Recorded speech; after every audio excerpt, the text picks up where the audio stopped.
యుద్ధం రేపటి వెలుగు కోసం.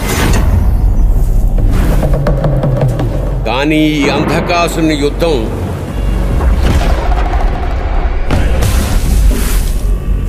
వెలుగుని నాశనం చేయడానికి. మా చేత మోసపోవాలని ప్రజలు కోరుకుంటున్నారు.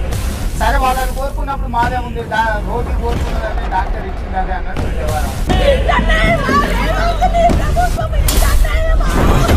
మనం ఏదైతే జరగకూడదు అనుకున్నామో, ఎవరికైతే దక్కకూడదు అనుకున్నామో, ఇప్పుడు అవి వారి చేతుల్లోకి వెళ్ళిపోయాయి. యనుమల రేవంత్ రెడ్డి అనే నేను తెలంగాణ రాష్ట్ర ముఖ్యమంత్రిగా దైవ సాక్షిగా ప్రమాణం చేస్తున్నాను. ఇక ఈ ప్రపంచమే నాశనం అయిపోతుంది.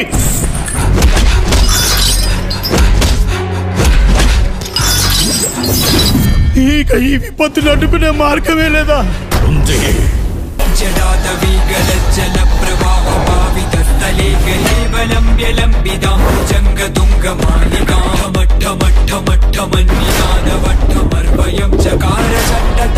నా కంఠంలో ప్రాణం ఉన్నంత వరకు తెలంగాణ రాష్ట్రాన్ని ఆగం కానీయను.